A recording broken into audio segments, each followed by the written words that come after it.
welcome back to Theory of Three. I am your host, Curtis. I think this is season 1, episode 3.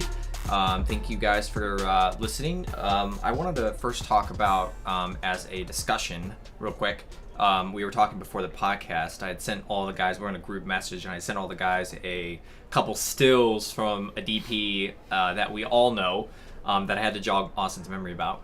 But the pictures or the stills were from a shoot that he had done, and it wasn't so much about the stills and how it was about how he shot it, but it was about the style that he shot it in.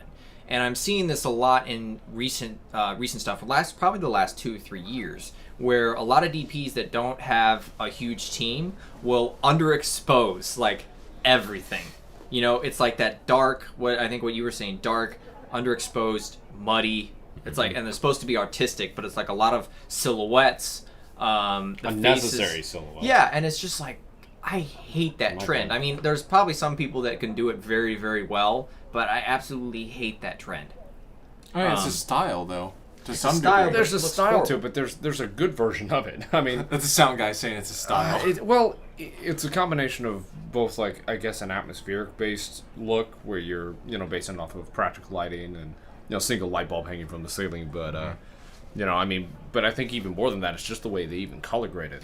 It's just and it reminds me of horror films. Like, you're supposed to, like, one of the stills I'm referring to is like the guy is working and there's a single quasar, which again, that's another. We're not gonna get into the whole quasar thing, yeah. But this whole idea that it was super underexposed, like a lot of the shots were underexposed, and that just tells me it's just like inexperienced. That looks amateurish.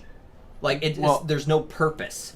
It's underexposed, and I know what the scene would look like, especially just from the location of how dark it was. That I know what it could have been based on if it was lit well.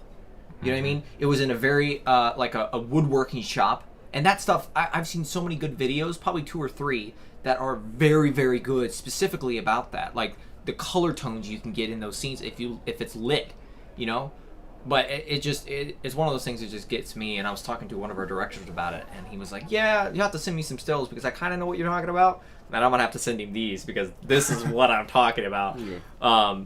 But yeah, that's just been something it's been interesting to look at how the industry's changing, especially if, and I see a lot of with like a single DP that will do it where, and I just don't understand, it's like, crank up the f-stop just a little bit, or ISO or something, like expose Bring it. the exposure up, yeah. I mean, I feel like a lot of DPs go for this, I don't know, early morning pink sunrise, that soft light that happens in early morning with the hand over top the woodwork and the dust floating down, and they end up with like shot on a C100.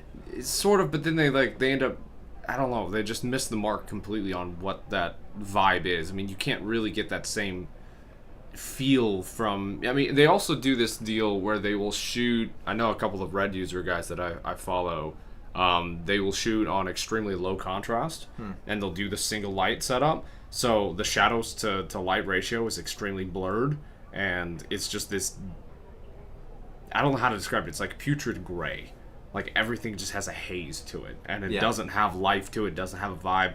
And they use it as this artistic, I am a hipster with my mustache and drinking a latte vibe. Yeah, living in my Sprinter. Yeah, living in my Sprinter, yeah. Yeah, it should just be hashtag Sprinter life, hashtag like mobile home, hashtag build my own shit. Yeah. Like that type of stuff is what, I know exactly what you're talking about. And I feel like it's kind of stemming into that whole idea of like the new Fiji or the Fujian film cameras that I think they just released. Everyone's talking about. The still cameras is like everyone's taking that type of style. It's very underexposed, very like raw. And there's good underexposed raw photos that you can get, but there needs to be some very, very specific style you're going after. Either a very hard color shift, but it just doesn't work for me in that scenario with the Carpenter and the one quasar. It just doesn't look good. Like who works in that low of light is what my question is. You know what I mean? Yeah. That's true. My question is, what client? Like I don't remember. I can't think of a good commercial that's come out from a major brand company that's had like a low light low contrast, something that looks like what we're talking about here. Yeah, I think it's. I feel like, man, I can't think of anything off the top of my head. I'm thinking maybe. Well, we're talking woodworking. I'm thinking Ryobi would be like the closest one, and they did one. What was it?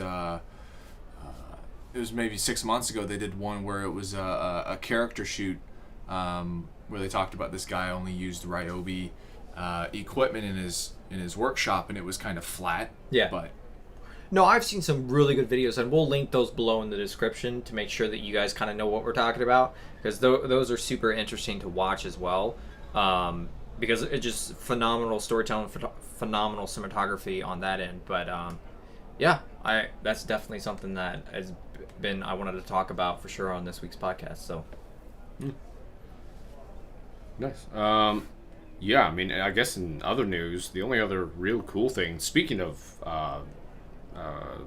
CineGear, the expo, this year it's been kind of interesting because Panavision's been coming out with a lot of different things. Obviously, for those that have been around Panavision for a while or at least know what they do, they have their own like hybrid version of the Monstro system built into the Panavision DLX, and the DLX system, which is what David Fincher used in Mindhunter to film that entire process, which I believe is what exactly he used for the second season, which will be coming out later this year or next year. It's later this year. Mindhunter season 2. I think it's later this year. later this year or early next year. Yeah, one I or would the other. assume it's early next year. Yeah. But yeah, no, tying into that though, Panavision this year has been absolutely killing it with some of their new add-ons, some of the new body designs that they've been able to have, the new housing systems they're using for the new sensors. Is that what they shot Mindhunter on? Yeah, They the did? Panavision DLX. Yeah, Okay. it's amazing, and it's primarily because he wanted to have the functionality. So, in short, for those who don't know what the Panavision DLX is, the Panavision took a red Monstro AK sensor and kept it inside the brain, but rehoused the entire system and built a system that is very similar to the Ari Alexa XT. So fully wireless integrated video village, fully wireless focus, to where all of the main components for your lens runs wirelessly. You don't have to put any gears on it, nothing. It's just a full system. So if the camera breaks down or your wireless system goes out, you got to replace the whole camera. Well, no, it's modular. Yeah. So the systems come out. Yeah, it's for really, sure. it's really, really cool. Sure. But most importantly, it's about this long. So it has a shoulder Good pad. Good 12 It's to 18 like inches. it's like a full size camera. It's built just like the Alexa almost. Just So like the size upgraded, of a more modern. broadcast camera or something. Sort of smaller in height because it's DMC2 size. Panavision has for several years, even though a lot of people have complained about it, they have only rented the cameras. They won't sell them, so you have to rent those cameras from Panavision directly. Anyway, this year they've released quite a bit of new products, but the one I'm very intrigued by is the new. Oh man, what was it called? It's called the LCND or the LCND. Panavision ND system. It's so what it is. It's liquid crystal, and it's a single ND that you can obviously fit inside of your normal matte boxes, and it uses electrical charges to adjust the density within the filter. Huh. And it runs on a battery, so you change your ND no matter what size to precision through this electrical charge system. Isn't that something that like a variable ND? No, not even close. Not even close. See, variable NDs work completely differently. So the thing with this is not only is it light, but the glass is so extremely thin because it's using electrical charges with liquid crystal in between it. So it's precise like ND. Huh. And the best part is it'll run for 24 hours. Anyway, the technology's been around for about 20 years, but even Panavision talked about how it's been extremely difficult, and it is extremely difficult to get the right kind of high quality liquid crystals to balance it within the system for it to be charged correctly. But yeah, anyway, pretty much all the DPs out there are tripping out about it. Because it's pretty much if the technology really takes off and this takes off on its own, it's pretty much gonna just change the entire industry, in my opinion. What's the stability of it? Oh, fantastic! Oh, it's insane. Think about this. It's turning a almost an analog system of putting pieces of glass in front for ND into an electronic, finger controlled or even like digitally controlled ND, precision wise. Okay. And in speed, you don't have to change out NDs anymore. You can put it up to the front and just turn it off. Yeah. You know, and that's a lot. That says a lot. And knowing that that's where Panavision is going, it's going to technically push the industry to a point where that ND could very easily become the IR system or IR filtration. Yeah. So imagine having an IR filtration system built into an ND system that all you have to do is click a button and change your ND. Yeah. Boom. I mean, imagine how fast it's going to speed up your production on set. You know? Yeah. Your ACs are never going to have to talk about it. You're never going to have that conversation. That's why lenses are going to wireless, lens control. All of these different things that are just being innovated. So, good job on Panavision. And the technology is moving so quickly, it's unbelievable. Yep. Yeah, CineGear just happened because we're recording this on June 6th. Yeah. And which is D-Day for any of you guys that don't know that. CineGear happened last week, I think. Super good. I haven't sat down and actually looked at any of the new technology that have come out. I know Phil Austin has a little bit, but I think the only thing that I've looked at was the new aperture light, but I haven't looked at anything. Okay. No. I wanted the aperture. Like, I had worked with the aperture for the first time. I've heard so many people talk about how bad it is, like the Mach 1 or the version 1, I should say, or the prototype because it's that bad. But it was just so many damn ballasts. One ballast and he just like hangs off the stand. It's like so you get the main line running from your power source into the first ballast, and then from that ballast into a second ballast that hangs off of the and there's a 4-pin. It's 4-pin to 5-pin, then 5-pin to 5. It's unstupid believable, and it's like, why do I need these ballasts? One's for batteries, and then the other one's for dimming. It's like, Jesus Christ. And there's so much cable and shit laying around. It's like, what the heck? But I had saw a demo for the new version 2. I should say version 1 because this is what they should have come out with in the beginning. But this is version 1 for the 300D. Mm-hmm. They had said the equipment, they had put the lens, which is interesting, the housing for it. It's 20% brighter than the first one, which is super dope. And it is a little shy of a 575 HMI. That's a lot of output. Jesus. Yeah. Jesus. They're also making a Leica system that you can put on to the front of the up front. Wow. So it's like, that's going to be dope because it kind of eliminates the idea of a Joe Leica because it's daylight already. You know what I mean? You have a Leica and a Joe Leica. I wish that at some point the aperture will create something that's bicolor, like having a unit like that, a 300D that's bicolor. Imagine one with that would like be dope that as could hell. that could have a Leica that's interchangeable with a bicolor. That's system. what I'm hoping for because that's the thing is like I absolutely love the Joe Leicos and I've used them for a long time and I love them, but having something that is fully dimmable as like the aperture is super dope, and you can add like the 26 degree and the the 90 degree and the 60 degree as well. That's just going to be super cool. That would be incredible. Yeah. Mm-hmm. Don't quote me on that because I think if there's either a 26 or a 29 degree. There's so many different degrees, and trying to keep up with them all. Yeah. That's kind of the only thing I've looked at on CineGear when it tech-wise come out. Yeah, because that's the only thing I'm really quote unquote interested in. And I know that Sky Panels came out with some other stuff, which is super cool. But yeah, that's kind of it on that end. So movies and actually TV series. And speaking of Mindhunter and the new season that's coming out, and the Panavision you were talking about. Yeah, and the Panavision. There was an interview done by David Fincher talking about Mindhunter and how he kind of approached it. And one of the most fascinating things, and by the way, I love David Fincher. He has a lot of fantastic things. He's definitely I wouldn't say he's one of my favorite. But I have massive respect for him. How dare you? Yeah. No, but he talked about his approach to lighting, and he pretty much in the interview said I don't give a damn about lighting. It has nothing. There is no rules. I just walk in, see the scene. What's gonna look cool? He's like, that's pretty much my opinion. Yeah. And after I read that article, I actually looked up Mindhunter again and watched the first episode. And I begin to realize one of my favorite things about the way he chooses to do things.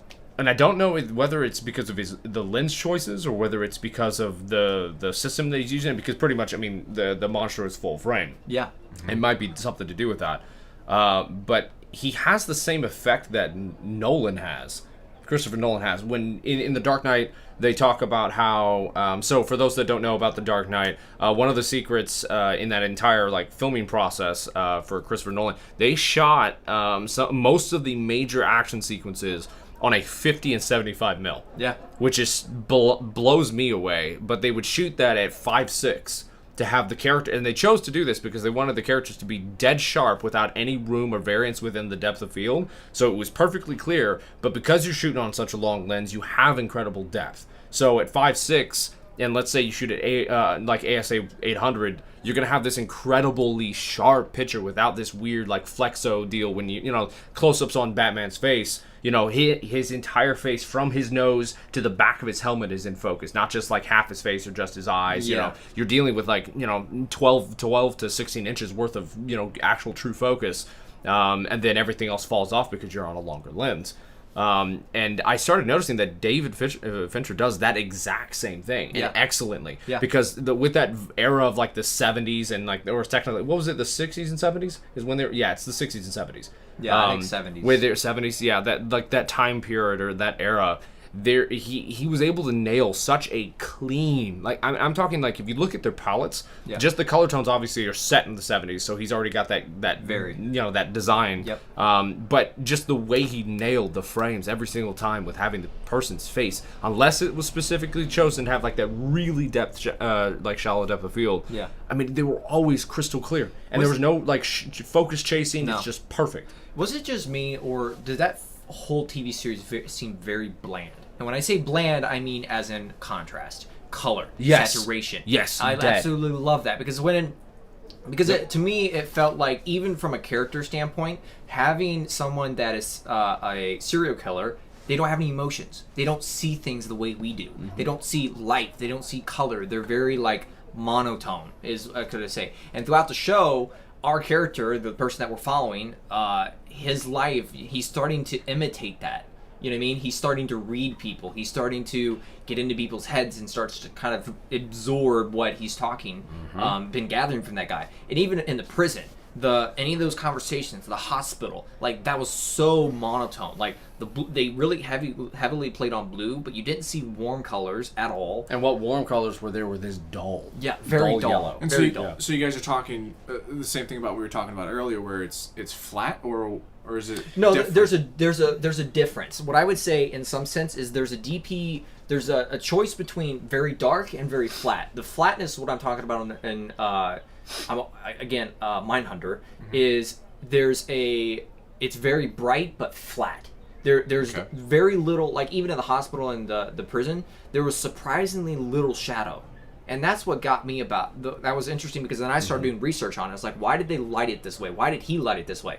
Because there's a distinct version between, I feel what everyone thinks as an interrogation room, and then what they did in Mindhunter. What they did in Mindhunter was that they sat him down in the cafeteria, and you could hear in the background the other inmates, but it wasn't lit in a very this is an interrogation. There's one light, and it's very intentional, and there's dark shadows. It was just very flat, monotone, but almost unnerving. Yeah, it was very unnerving, and it was the character and the actor.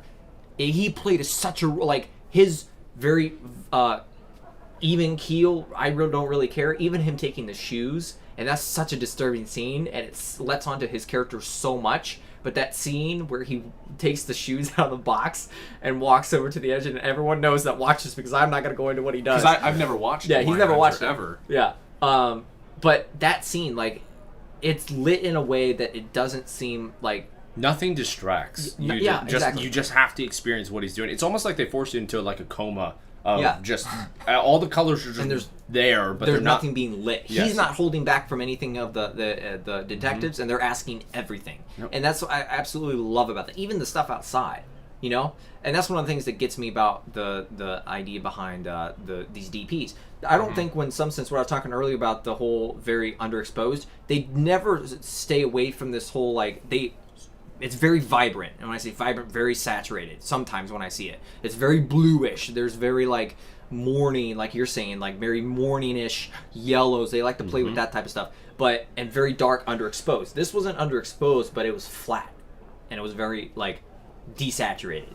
The clothes they wore, even his clothes, like blues, like very blue.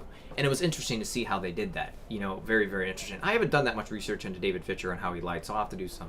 Because I've never heard him say that. I've done a lot more into Roger Deakins, which is the god. Obviously. Yeah. Of cinematography. But Roger Deakins and a couple other guys that I really, really like DP-wise. But, yeah, that was one of the things that stood out to me in Americans' life. Like, what's interesting is, like, his wardrobe change as well. Like, when he went back to the house and broke up with his girlfriend, like, her wardrobe was very, like, vibrant, like, very, like, I think she had, like, yellow and stuff like that, and she always kind of wore yellow, and he was starting to very, like, imitate, like, the blue, like, even the flashbacks to that. Cold. Yeah, that flashback to that cop, or that cop that was, you know, the serial killer, and he was, like, stalking this house, and he was, like, that guy, those even looked like that was even more desaturated.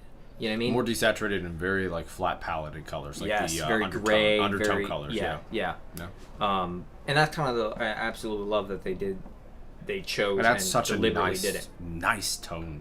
Just there's something, and I also I just realized something too. Hoyt von Hoytman in Interstellar. Yeah. You notice how the colors are just there, but they never like blow your mind. They're just pretty. Yeah. It's that same context, but because of Mindhunter's like specific, and I think it has a lot to do with the sensor. I don't know how to describe it. There's a difference obviously between film and digital, and I think film is able to take those very muted colors, very distinct red, but it's muted, and have a granular like physical there's something about it that's almost you could touch it. Makes it real. With digital and Mindhunter, it's almost like it's paint. It's almost like it's glossy. It's glass. That's the best way to describe it. It's so smooth, and because you're shooting at 8K, it's that very undetectable, almost ultra realism to the color, but it's muted. So it adds this like canvas that you're not allowed to like feel expression based off of like a bright yellow flower or a bright green grass, or it's just it exists, and you just have to experience the character because his world is very much so like his surrounding. Exactly. And that was one of the things, like, even talking about that, Dexter was like a huge play into that whole idea behind very desaturated. Reds were a huge thing because of blood. And all, that was kind of his story, but this desaturated look behind these serial killer films is very interesting. And the new one with what's his name? Blanking on Ted Bundy. That has. I've not watched that. I haven't either, but it's I've very heard good and bad. It's very vibrant, is what I've heard. But he's very charming. A lot of people are like, he's too charming. It's like, dude, that's what he was. Yeah. That's exactly what he was. Charming. I'm curious. I'm looking forward to seeing that. I'm actually looking forward to see just a good rambunctious monster movie. Yeah, I'm actually really excited for Zac Efron. He's always been an actor I've I've never really liked any of his stuff. You didn't like your High School Musical? Nope. But that was one of the first films when I saw the trailer. I was like, wow. Was that? Ted Bundy. He plays Ted Bundy. Yeah. And I'm like, I said I would go watch that. I would absolutely go watch that. And I thought it was decent, because I'd watched a documentary probably a week before YouTube recommending that shit. Yeah. But I'd watched like a 45-minute documentary on it, and thought it was super interesting. Then saw the trailer. I'm like, I want to go see that for sure. I started watching a little bit of Yellowstone, and it talks a little bit about the cattle farmers and the cattle, or was it livestock agents? Yeah, well, explain to the people what Yellowstone is, because I didn't hear about it until you said. Yellowstone's about the. It's a TV show. Who's it produced by? It's produced by HBO. HBO, wow. Yeah, but it talks about the Dutton family that owns, I don't know how many acres. They're right off of Yellowstone, north of Yellowstone. They founded the town Bozeman. Yeah. They founded it, and they're like trying to keep their land, and then there's people that are coming in trying to build high-rise apartments and stuff out there, and so it's this whole like and then he's got family issues, and he's just like fighting on all fronts. Yeah. I only got like an episode and a half in. Yeah. You know me. Yeah. So, said. it's cool. But no, that was one of the things. Like I had seen the clip he had sent to a group, and he sent us the clip of the guy. He was driving up in a truck, jumps out of his truck, and there's a tourist bus, and he tells them to get back on his bus. So this isn't their land. Yeah, and the Chinese guy's like, you should share. You should share. And he's like, this is America. We don't share. And I'm like, that's the most American thing I've ever heard. But it's interesting in that sense, you know. The idea behind that, and that's a very vibrant. It also talks show. a little bit about Indians as well. When's the era that they're shooting in? Current. What do you mean by current? Was it like it's current? Like It's nowadays. 2016, 2017, 2018. Oh, wow. Yeah, data release. Yeah. Okay. No. I'm sorry. What was the period they shot? Like in some sense, is it you were talking about? Yeah, No, Indians? it is. current. It is. Yeah. Yeah. It's Yeah, Oh! it's about the Indian Reserve. Yeah, the Indian Reserve. it's It's all modern. It's a current. modern Okay, setting. Yeah, wow, they're just dope. cowboys. Yeah. I mean, We're gonna they're go just up like, there and shoot, man. Like Yeah. I absolutely love Montana. It's so beautiful there's a up film there. incentive happening in Montana that's Done. Let's go. going to be the same as LA right now. Well, as of right now, guys, Theory of All right, Three is guys. moving to Montana. Yep, that's all right. we Well, will see you there. We will check back in a week. No, like what we've been up to Montana. How many times? 3 times? 4 3 or times? 4 times. Yeah. Yeah. And absolutely love Montana. Like the snow, yes, everyone can get over it, but I love the cold anyway. I know a lot of people is gonna go, ugh. Yeah. But I It's just the absolutely love mountains. Oh, it's so. I don't know. No, if you get So cold, majestic just up go there. down the mountain. If you get hot, then go up the the mountain. cold. And going down the mountain is fun. Put on some skis and go down. Yep. If you don't know how to ski, I'm sorry. It's such a beautiful You just, state, though. lean Yeah. forward, black out, wake up, and stand back up again, and do it again. You Yeah. know, 4 or 5 times, you'll be fine. Yeah, that was one of our uncles that said he had tried to ski. But yeah, it's been interesting even being up in Montana. That's some of I absolutely love that stuff we got in Montana. A couple years we were there, or I think that winter we were there. But some good footage, some good looking footage. That snow shot. I don't know how many people were like, "How did you guys get the shot?" The sun's behind the mountain. We're shooting into a mountain. It's backlighting this snow that's falling down, and it's the most absolutely gorgeous shot. And people are like, "How did you get the shot?" It looks so good. That's one of the shots that I'm super proud of. It's like, that's cool, because you see photographers all the time on Instagram. You know, like that's kind of cool. That's cool. How did you get that? And you see that, it's like, okay, yeah, we got a frame. That's cool. One good frame. One good frame. If I die, I'll be fine. All right. Well, I guess in other news, that might be it for us. I mean, it's been it's been a busy week, and we obviously had a lot of stuff to do, a lot of people we had to talk to. Just, again, one of those in-between weeks where you're ready to go on projects. You're just constantly talking to people. Beside that, and me getting an absolutely horrendous sunburn, which I can't even move. This week's been pretty fantastic. Weather's been fantastic, so. Sorry for the short episode, but They'll probably be glad they're They're like, oh, thank God, just be quiet. Oh. Yeah. But thank you guys for listening, and you can catch us on here every Friday. We'll upload. Monday, upload day. you can literally find us anywhere you can find podcasts. Yeah, so we're everywhere, guys. So go listen, go check us out, and go check us out.